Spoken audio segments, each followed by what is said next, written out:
আসসালামু আলাইকুম। আমন্ত্রণ বাংলা ভিশন সংবাদে। আপনাদের সাথে আছি আমি পৃথা ইসলাম কনক। শুরুতেই বিআরবি কেবল সংবাদ শিরোনাম। শেখ হাসিনার ৪১তম স্বদেশ প্রত্যাবর্তন দিবস আজ। তিনি ফিরেছিলেন বলেই উন্নয়নের নতুন দিগন্তে বাংলাদেশ, বললেন আওয়ামী লীগ নেতারা। করোনার দ্বিতীয় ঢেউয়ের মাঝখানে বাংলাদেশ, আরও ২৫ মৃত্যু। ভারত ফেরত ৬ রোগীর জিনোম সিকোয়েন্সিং এর রিপোর্টের অপেক্ষা। ঈদের ছুটি শেষে ফিরতি পথেও পদে পদে দুর্গতি হয়রানি। ২৩ মে পর্যন্ত লকডাউন বাড়িয়ে প্রজ্ঞাপন জারি। গাজায় হত্যাযজ্ঞ চলছেই, যতদিন দরকার হামলা চলবেই, নেতানিয়াহুর ঘোষণা। বাইডেনের সমর্থন, বাংলাদেশের নিন্দা। দেখছিলেন বিআরবি কেবল সংবাদ শিরোনাম, এবারে বিস্তারিত। আওয়ামী লীগ সভাপতি ও প্রধানমন্ত্রী শেখ হাসিনার ৪১তম স্বদেশ প্রত্যাবর্তন দিবস আজ। সপরিবারে বঙ্গবন্ধুকে হত্যার পর ৬ বছর পর ১৯৮১ সালের এই দিনে দেশে ফেরেন তিনি। দল গোছানোর পাশাপাশি রাষ্ট্র ক্ষমতার প্রস্তুতিও নেন। সফল হন ২১ বছর পর। সেদিন শেখ হাসিনা ফিরেছিলেন বলেই বঙ্গবন্ধুর স্বপ্ন পূরণের পাশাপাশি বাংলাদেশ আজ উন্নয়নের নতুন দিগন্তে এগুচ্ছে বলে মনে করেন আওয়ামী লীগ নেতারা। ৭৫-এর ১৫ আগস্ট ধানমন্ডি ৩২ নম্বরে ঘাতকদের নির্মম বুলেটে সপরিবারে শাহাদাত বরণ করেন বঙ্গবন্ধু শেখ মুজিবুর রহমান। সেদিন জার্মানিতে অবস্থান করায় নৃশংস হত্যাযজ্ঞ থেকে প্রাণে বেঁচে যান জাতির পিতার দুই কন্যা শেখ হাসিনা ও শেখ রেহানা। পরে দীর্ঘ ৬ বছর লন্ডন ও দিল্লিতে চরম প্রতিকূল পরিবেশে নির্বাসিত থাকার পর সীমাহীন অনিশ্চয়তা ও ঝুঁকিতে শেখ হাসিনা দেশে ফেরেন ১৯৮১ সালের ১৭ মে। দেশে ফেরার আগেই দলের জাতীয় কাউন্সিলে তার অনুপস্থিতিতে সর্বসম্মতিক্রমে আওয়ামী লীগের সভাপতি নির্বাচিত করা হয় শেখ হাসিনাকে। বৈরী আবহাওয়া উপেক্ষা করে কুর্মিটোলা থেকে আগারগা পর্যন্ত লাখো জনতার ঢল নামে। স্বজন হারানোর বেদনায় কাতর শেখ হাসিনা সেদিন ঘোষণা দেন বঙ্গবন্ধুর আদর্শ বাস্তবায়নে নিজেকে উৎসর্গ করার। মনে হচ্ছিল এতদিনের যে বুক ভরা বেদনা মানুষের মধ্যে ছিল বঙ্গবন্ধুকে হারানোর, সেই বঙ্গবন্ধুকে ফিরে পাওয়ার একটি অতৃপ্ত বাসনা নিয়ে তারা ছুটে এসেছে আজকে বিমানবন্দরে। শেখ হাসিনা দেশে ফিরেছিলেন বলেই ২১শে ফেব্রুয়ারি যে আন্তর্জাতিক মাতৃভাষা দিবস হিসাবে সারা বিশ্বে পালিত হচ্ছে, যেটা আমাদের দেশ অত্যন্ত মর্যাদাপূর্ণ একটি জায়গায় উপনীত হয়েছে। শেখ হাসিনার কারণে আজকে বঙ্গবন্ধু যে মুজিব-ইন্দিরা চুক্তি করেছিলেন, ল্যান্ড বর্ডার চুক্তি, সেটা বাস্তবায়ন হয়েছে। শেখ হাসিনার কারণে আজকে আন্তর্জাতিক আদালতে মামলা করে আমরা সমুদ্র সীমানা জয় করতে সক্ষম হয়েছি। সেই থেকে দলীয় কাউন্সিলে টানা ৮ বার সভাপতি নির্বাচিত হয়ে ৪০ বছর দল ও নৌকার হাল শেখ হাসিনার হাতে। সাহসী নেতৃত্বের ভয়ে অন্তত ১৯ বার শেখ হাসিনাকে হত্যার জন্য হামলার ঘটনাও ঘটেছে। নানা প্রতিকূলতা মারিয়ে দেশের সবচেয়ে বেশি সময় ধরে প্রধানমন্ত্রীর দায়িত্ব পালন করে যাচ্ছেন বঙ্গবন্ধু কন্যা শেখ হাসিনা। আজ থেকে ৪০ বছর আগে আমরা বঙ্গবন্ধু রক্তে গড়া আওয়ামী লীগের পতাকা আমাদের প্রিয় নেত্রী শেখ হাসিনার হাতে আমরা অর্পণ করেছিলাম। সেই পতাকা হাতে নিয়ে জেল জুলুম অত্যাচার নির্যাতন সহ্য করে তিনি ৪০টি বছর আওয়ামী লীগকে এই উপমহাদেশের শক্তিশালী একটি সংগঠনে রূপান্তরিত করেছিলেন। আমরা স্লোগান তুলেছিলাম, ঝড় বৃষ্টি আধার রাতে শেখ হাসিনা আমরা আছি তোমার সাথে। এই গগন বিদারী স্লোগান দিয়ে তাকে আমরা বরণ করেছিলাম। প্রধানমন্ত্রী শেখ হাসিনার দূরদর্শিতার কারণেই দেশ আজ স্বল্পোন্নত থেকে উন্নয়নশীল দেশে পরিণত হয়েছে বলেও মনে করেন আওয়ামী লীগের এই দুই নেতা। মুহিবুল্লাহ মুহিব, বাংলা ভিশন, ঢাকা। দেশে করোনায় একদিনে মারা গেছে আরও ২৫ জন। এদিকে স্বাস্থ্য অধিদপ্তরের স্বাস্থ্য বুলেটিনের মুখপাত্র অধ্যাপক ডক্টর মোহাম্মদ নাজমুল ইসলাম জানিয়েছেন, টিকার মজুদ দ্রুত ফুরিয়ে আসছে। যা আছে তাতে ১ সপ্তাহ চলতে পারে। রবিবার স্বাস্থ্য অধিদপ্তরের প্রেস বিজ্ঞপ্তিতে জানানো হয়, এই পর্যন্ত মারা গেছেন ১২,১৪৯ জন। ২৪ ঘন্টায় ৫,৪৩০টি নমুনা পরীক্ষায় নতুন করে শনাক্ত হয়েছে ৩৬৩ জন। সব মিলিয়ে আক্রান্তের সংখ্যা দাঁড়ালো ৭,৮০,১৫৯ জনে। একদিনে করোনা থেকে সুস্থ হয়েছেন ৬০১ জন। এ নিয়ে মোট সুস্থ হয়েছে ৭,২২,০৩৬ জন। মৃত্যুর হার ১.৫৬ শনাক্তের হার 6.69 এবং সুস্থতার হার 92.55%। এদিকে স্বাস্থ্য অধিদপ্তরের মুখপাত্র জানান, বাংলাদেশ এখন করোনা সংক্রমণের দ্বিতীয় ঢেউয়ের মাঝখানে রয়েছে। আমরা এই ধরনের সংখ্যা যদি আমরা দিনের পর দিন পেতে থাকি, তখনই কেবলমাত্র আমরা একটু স্বস্তির নিঃশ্বাস ফেলতে পারি। তার আগ পর্যন্ত আমাদেরকে মনে রাখতে হবে যে আমরা একেবারেই এই সংক্রমণের যে দ্বিতীয় ঢেউটি আছে, সেকেন্ড ওয়েভের মাঝখানে আছি। কাজে সেই সেকেন্ড ওয়েভ থেকে কিন্তু আমরা এখনো পরিত্রাণ পাইনি। কাজে আমাদের প্রত্যেককেই ব্যক্তিগতভাবে সতর্ক থাকা। ভারত ফেরত করোনা রোগীরা ভারতীয় ভ্যারিয়েন্টে আক্রান্ত কিনা তা নিশ্চিত হতে তাদের জিনোম সিকোয়েন্সিং করা হবে। এই জন্য চট্টগ্রাম ও ঢাকার হাসপাতালে ভর্তি 6 জনের স্যাম্পল আইইডিসিআরে পাঠানো হয়েছে। লকডাউনের সময় ভারত থেকে চট্টগ্রামে আসা 4 জনের শরীরে করোনা শনাক্ত হয়েছে। তারা ভারতীয় ভেরিয়েন্টে আক্রান্ত বলে সন্দেহ করা হচ্ছে। সিভিল সার্জন জানিয়েছেন, আক্রান্তদের নমুনার জিনোম সিকোয়েন্সিং করার জন্য ঢাকায় পাঠানো হয়েছে। এদিকে ঝিনাইদহে ভারত থেকে আসার সময় বিজেপির হাতে আটক 28 জন একটি রেস্ট হাউসে কোয়ারেন্টিনে আছেন। তাদের মধ্যে 3 জনের দেহে করোনা পাওয়া যায় কুষ্টিয়া ল্যাবের পরীক্ষায়। তবে আইইডিসিআর এর পরীক্ষায় রেজাল্ট নেগেটিভ এসেছে। তারা ভারতীয় ভেরিয়েন্টে আক্রান্ত ছিলেন কিনা তা জানা যায়নি। এদিকে ঢাকার ডিএনসিসি করোনা হাসপাতালে ভর্তি ভারত ফেরত 2 জনের স্যাম্পলও পাঠানো হয়েছে আইইডিসিআরে। তাদের এখনও করোনা পজিটিভ। শরীরে ভারতীয় ভেরিয়েন্ট পাওয়া গেলে তাদেরকে বক্ষব্যাধি হাসপাতালে পাঠানো হবে।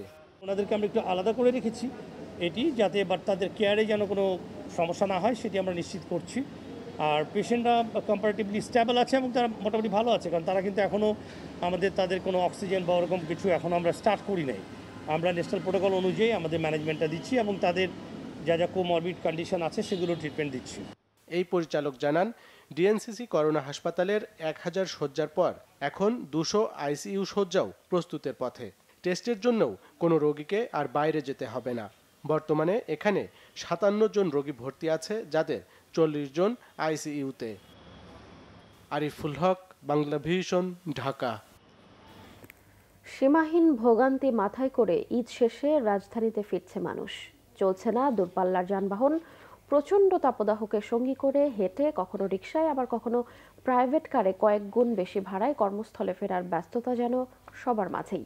তবে মাস্কবিহীন কাউকেই ঢাকায় ঢুকতে দিচ্ছে না আইন শৃঙ্খলা বাহিনী। স্বজনদের সাথে ঈদের আনন্দ ভাগাভাগি শেষে এবার কর্মস্থলে ফেরার পালা। নিশ্চিত দুর্ভোগ জেনেও এবার যারা ঈদে বাড়ি ফিরেছিলেন, একইভাবে সেই দুর্ভোগ মাথায় করেই আবার ফিরছেন নগরীতে। দীর্ঘ পথ হেঁটে কখনো উঠছেন স্বল্প দূরত্বের যানে, তাও আবার কয়েক গুণ বেশি ভাড়ায়। 100 টাকার ভাড়া নিচ্ছে 200 টাকা, তারপরে নামাই দিচ্ছে আমিন বাজার। টাঙ্গাইল থেকে আমরা চন্দ্রা পর্যন্ত আসছি, ওখানে হলে 100 টাকার ভাড়া নিয়েছে 200 টাকা। তবে মাস্কবিহীন ঢাকামুখী মানুষদের মাস্ক পরতে বাধ্য করছে আইন শৃঙ্খলা বাহিনী। অন্যদিকে ঈদের আগে যারা গ্রামে ফিরতে পারেননি, তারা ঈদের পর ছুটছেন স্বজনদের কাছে। মেয়ের হার্ট অ্যাটাক হচ্ছিল, এ দেখার জন্য ঈদের আগের দিন আসছি, অনেক কষ্ট করে ঘুরে ঠুরে, অনেক রাজশাহী, ঈশ্বরদী, পাবনা, গুইরা, বরিশাল থেকে আসছিলাম। আমি তো এখন বাড়িতে যাই না, এখন যাচ্ছি। আমার বড় মেয়ে আর দেশের থেকে আসছে, তারা নিয়ে যাইতে হইব। আগামী দিনে আবার নাকি লকডাউন দিবে, সে কারণে আমরা বাসা বাড়ি ছেড়ে দিয়েছি। যার মুখে মাস্ক নাই তাদেরকে আমরা ঢুকতে দিচ্ছি না, যে আপনাকে মাস্ক পরে ঢাকা শহর ঢুকতে হবে। শুধু গণপরিবহন বন্ধ রেখে লকডাউন কার্যকরে করোনা বিস্তার আদৌ রোধ হবে কিনা সে বিষয়ে প্রশ্ন রাখেন কেউ কেউ। মুহিবুল্লাহ মুহিব, বাংলাভিশন, ঢাকা। রাজধানীতে ফিরেছে দক্ষিণাঞ্চলের বিভিন্ন জেলার মানুষ। যাত্রীদের বেদম চাপ শিমুলিয়া, বাংলা বাজার, দৌলতদিয়া, পাটুরিয়া সহ বিভিন্ন ফেরিঘাটে। স্বাস্থ্যবিধির তোয়াক্কা নেই বললেই চলে। ঈদ শেষে রাজধানীতে ফিরছে কর্মজীবীরা। সকাল থেকে যাত্রীর চাপ মাদারীপুরের বাংলা বাজার ঘাটে। ঢাকামুখী যাত্রীদের ব্যাপক ভিড়ের পাশাপাশি বাড়িমুখীও অনেকে। জরুরি পরিবহন সহ যাত্রী নিয়েই ফেরিগুলো শিমুলিয়ার উদ্দেশ্যে ছেড়ে যাচ্ছে। এ রুটে চলাচল করছে 16টি ফেরি। ফ্রিলিভাবে যেতে চাচ্ছিলাম, কিন্তু এখন দেখতেছি যে ঈদের মতোই ভিড়। বাস নেই, সেক্ষেত্রে আমরা ফেরিঘাটে এসে মোটামুটি ওদিক থেকে আসে একটু কষ্ট করে আসি। ফেরিঘাটে এসে দেখা যাচ্ছে আমাদের সাময়িক কিছু অসুবিধা হয়। আমাদের দুর্ভোগ, যে দুর্ভোগের আর অভাব শেষ নাই। এরকম সরকার যদি এত কিছু করার পরে আটকে রাখতে পারে না মানুষকে। এদিকে বাংলা বাজার থেকে শিমুলিয়ায় নেমে বিভিন্ন যানবাহনে ঢাকার উদ্দেশ্যে রওনা হচ্ছে কর্মজীবী মানুষ। ভোগান্তি ছাড়া ফেরি পারাপারে স্বস্তির কথা জানিয়েছেন অনেকে। যানজট অনেক, যাইতে অনেক কষ্ট, আর গাড়ি ঘোড়া চলতেছে না। এরপরে রিল্যাক্সে যাইতেছে। অন্যদিকে রাজধানীমুখীদের চাপ রয়েছে দৌলতদিয়া পাটুরিয়া ঘাটেও। পাটুরিয়া দৌলতদিয়া রুটে 17টি ফেরির মধ্যে প্রয়োজনীয় সংখ্যক ফেরি দিয়ে যানবাহন ও যাত্রী পারাপার করা হচ্ছে। গণপরিবহন বন্ধ থাকার কারণে 3 চাকার যানবাহনে ভেঙে ভেঙে ফেরিঘাটে আসছে মানুষ। স্বাস্থ্যবিধি মানার বালাই নেই অনেকের। গাদাগাদি করে ফেরি পারাপার হচ্ছেন শত শত যাত্রী। স্বাস্থ্যবিধি মানাতে প্রশাসনেরও কোনো তৎপরতা নেই। Banglavision news desk. ঈদে বাড়ি যাওয়া মানুষের ঢাকায় ফেরা নির্বিঘ্ন করতে আন্তজেলা বাস ও ট্রেন চালুর আহ্বান জানিয়েছেন গণস্বাস্থ্য কেন্দ্রের প্রতিষ্ঠাতা ডক্টর জাফরুল্লাহ চৌধুরী। ক্ষতিপূরণ হিসেবে তাদের বিনা ভাড়ায় ঢাকা ফেরার ব্যবস্থা করতে সরকারকে আহ্বান জানান তিনি। ঐতিহাসিক ফারাক্কা দিবস উপলক্ষে রবিবার দুপুরে মজলুম জননেতা মাওলানা ভাসানীর অনুসারী পরিষদের এক অনলাইন আলোচনায় এ আহ্বান জানান তিনি। অনুষ্ঠানে আমেরিকা, কানাডা ও অস্ট্রেলিয়া প্রবাসী বিশেষজ্ঞরা অংশ নেন। তারা বলেন, ফারাক্কা বাঁধের মাধ্যমে দেশের কৃষি, মৎস্য ও জীববৈচিত্র্য ধ্বংস করা হয়েছে। একই অপচেষ্টা হয়েছে তিস্তার উজানে বাধা দিয়ে। উজানের পানি নিয়ন্ত্রণে দীর্ঘায়িত হলে 30 বছরের মধ্যে দেশের 30 থেকে 50% এলাকা মরুভূমিতে পরিণত হবে। শঙ্কা জাতিসংঘের সাবেক পানি বিশেষজ্ঞ ডক্টর এস.আই. খানের। এ অবস্থায় ডক্টর জাফরুল্লাহর নেতৃত্বে পানির জন্য তিস্তা অভিমুখে বড় ধরনের লং মার্চ কর্মসূচি পালনের প্রস্তাব দেন আলোচকরা। ঢাকায় ফিরবেন, ওদের প্রতি একটা সহানুভূতিশীল হন, সহানুভূতিশীল হয়ে সরকারের উচিত হবে ইন্টার ডিস্ট্রিক্ট বাসগুলিকে চালু করা, রেলকে চালু করা এবং ক্ষতিপূরণ হিসাবে বিনা পয়সায় ঢাকাতে ফেরার ব্যবস্থা। চলমান লকডাউন 23 মে পর্যন্ত বাড়িয়ে রবিবার প্রজ্ঞাপন জারি করেছে মন্ত্রিপরিষদ বিভাগ। প্রজ্ঞাপনে অতিরিক্ত শর্ত যোগ করে আগের সব শর্ত বহাল রাখা হয়েছে। নতুন শর্তের মধ্যে আছে সরকারের রাজস্ব আদায়ের সাথে সম্পৃক্ত সকল দপ্তর ও সংস্থাগুলোর জরুরি পরিষেবার আওতাভুক্ত হবে। খাবারের দোকান এবং হোটেল রেস্তোরাঁয় কেবল খাদ্য বিক্রি ও সরবরাহ করতে পারবে। এছাড়াও আগের প্রজ্ঞাপন অনুযায়ী শপিং মল ও দোকানপাট খোলা থাকবে। মহানগরীতে গণপরিবহন চলাচল করলেও বন্ধ থাকবে আন্তঃজেলা পরিবহন। এদিকে পররাষ্ট্রমন্ত্রী ডক্টর এ কে আব্দুল মোমেন জানিয়েছেন, বাংলাদেশ সরকার আশা করছে ফিলিস্তিনে ইসরায়েলের প্রাণঘাতী হামলা বন্ধের ইস্যুতে জাতিসংঘের নিরাপত্তা পরিষদের প্রতিনিধিরা একটি স্থায়ী সমাধানে পৌঁছাবেন। অর্গানাইজেশন ফর ইসলামিক কর্পোরেশন OICর ভার্চুয়াল মিটিং শেষে রবিবার এক বিবৃতিতে পররাষ্ট্রমন্ত্রী এসব কথা বলেন। পবিত্র জেরুজালেমের আল কুদুস ও আল শরীফে সাধারণ মানুষের ওপর সহিংস হামলা ও নির্দোষ শিশু ও নারী সহ ফিলিস্তিনিদের নির্মমভাবে হত্যা করায় ইসরায়েলিদের তীব্র নিন্দা জানান তিনি।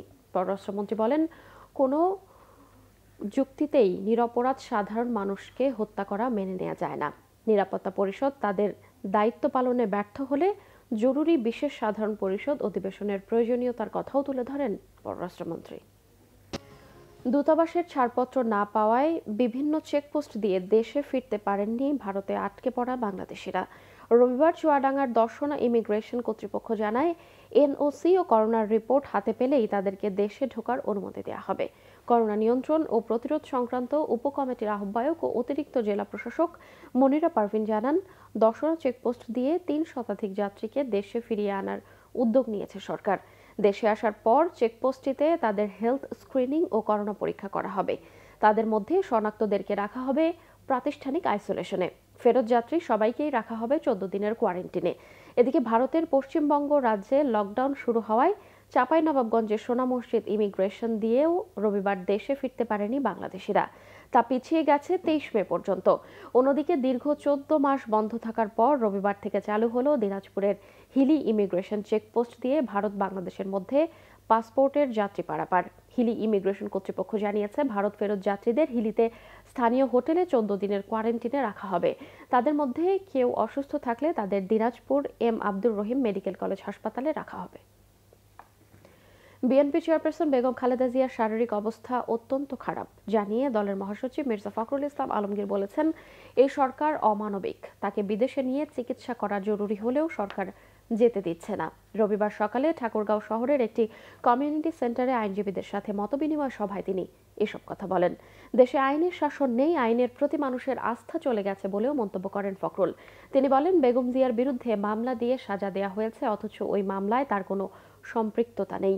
এই সরকার আইনের শাসনের ওপর সবচেয়ে বেশি আঘাত করেছে বলেও তিনি মন্তব্য করেন। বিএনপি মহাসচিব দাবি করেন, প্রশাসন এখন আওয়ামী লীগের ভূমিকা পালন করছে। বঙ্গবন্ধু কন্যা শেখ হাসিনা সংগ্রামী থেকে হয়েছেন কালজয়ী, রাজনীতির সীমানা পেরিয়ে রূপান্তর হয়েছেন রাষ্ট্রনায়কে। মূল্যায়ন আওয়ামী লীগ সাধারণ সম্পাদক ওবায়দুল কাদেরের। শেখ হাসিনা স্বদেশে প্রত্যাবর্তনের 4 দশক উপলক্ষে ধানমন্ডি 32 নম্বরে আওয়ামী লীগের তথ্য ও গবেষণা উপকমিটির তথ্যচিত্র প্রদর্শনীর ভার্চুয়াল উদ্বোধনের সময় তিনি এই মন্তব্য করেন। জানান, প্রধানমন্ত্রীর গতিশীল নেতৃত্বে পদ্মা সেতুর কাজ 85% শেষ হয়েছে। দিবসটি উপলক্ষে বঙ্গবন্ধু এভিনিউতে কৃষক লীগের আলোচনা সভায় আওয়ামী লীগের যুগ্ম সাধারণ সম্পাদক মাহবুবুল আলীম হানিফ বলেন, বিএনপির মতো কখনোই প্রতিহিংসার রাজনীতি করে না আওয়ামী লীগ। অসুস্থ বিএনপির সিনিয়র যুগ্ম মহাসচিব রুহুল কবির রিজভীকে দেখতে রবিবার তার রাজধানীর আদাবর বাসায় গিয়েছিলেন দলের স্থায়ী কমিটির সদস্য মির্জা আব্বাস। দীর্ঘ 1 মাস পর করোনা মুক্ত হওয়ায় তাকে দেখতে যান দলের বেশ কয়েকজন সিনিয়র নেতা। এ সময় তারা রুহুল কবির রিজভীর শারীরিক অবস্থার খোঁজ খবর নেন। গেল শুক্রবার 6বার টেস্টে তার করোনা পরীক্ষার জন্য নমুনা দিলে শনিবার রিপোর্ট নেগেটিভ আসে। এর আগে গত 17 মার্চ করোনায় আক্রান্ত হন রুহুল কবির রিজভী। পরে 19 মার্চ তাকে চিকিৎসার জন্য রাজধানীর স্কয়ার হাসপাতালে ভর্তি করা হয়। চট্টগ্রামের মাহমুদা খানম মিতু হত্যা মামলায় ওয়াসিম ও আনোয়ার নামের আরও 2 আসামিকে গ্রেফতার দেখানো হয়েছে। দুজনই মিতু হত্যার পুরনো মামলায় গ্রেফতার হয়ে কারাগারে রয়েছেন। রবিবার মহানগর হাকিম সারওয়ার জাহানের আদালতে মামলার তদন্তকারী কর্মকর্তা তাদের গ্রেফতার দেখানোর আবেদন করলে আদালত এই নির্দেশ দেন। এর আগে মিতু হত্যা মামলায় তার স্বামী সাবেক পুলিশ সুপার বাবুল আক্তার ও সাইদুল ইসলাম শিকদার সাক্কুকে গ্রেফতার করে পুলিশ। মেয়েকে হত্যার অভিযোগ তুলে তার স্বামী বাবুল আক্তারের বিরুদ্ধে গত 12 মে পাঁচলাইশ থানায় মামলা করেন মৃতুর বাবা মোশাররফ হোসেন। 2016 সালের 5 জুন ভোরে ছেলেকে স্কুলে পৌঁছে দিতে বের হওয়ার পর মহানগরীর জিইসি মোড়ে কুপিয়ে ও গুলি করে হত্যা করা হয় মৃতুকে। সংবাদ শেষ করব, বিআরবি কেবল শিরোনামগুলো আরো একবার জানি। শেখ হাসিনার 41তম স্বদেশ প্রত্যাবর্তন দিবস আজ। তিনি ফিরেছিলেন বলেই উন্নয়নের নতুন দিগন্তে বাংলাদেশ, বললেন আওয়ামী লীগ নেতারা। করোনার দ্বিতীয় ঢেউয়ের মাঝখানে বাংলাদেশ, আরো 25 মৃত্যু। ভারত ফেরত 6 রোগীর জিনোম সিকোয়েন্সিং রিপোর্টের অপেক্ষা। ঈদের ছুটি শেষে ফিরতি পথেও পদে পদে দুর্গতি হয়রানি। 23 মে পর্যন্ত লকডাউন বাড়িয়ে প্রজ্ঞাপন জারি। গাজায় হত্যাযজ্ঞ চলছেই, যতদিন দরকার হামলা চলবেই, নেতানিয়াহুর ঘোষণা। বাইডেনের সমর্থন, বাংলাদেশের নিন্দা। এই ছিল এখনকার মতো। পরের সংবাদ সকাল 10টায়, এর আগে 9টায় রয়েছে নিউজ টপ 10। এছাড়া বাংলাভিশন সংবাদ ও সংবাদ সংশ্লিষ্ট অনুষ্ঠান দেখতে ভিজিট করুন www.banglavision.tv ও facebook.com/banglavision এবং সাবস্ক্রাইব করুন youtube.com/banglavision। এতক্ষণ সঙ্গে থাকায় ধন্যবাদ।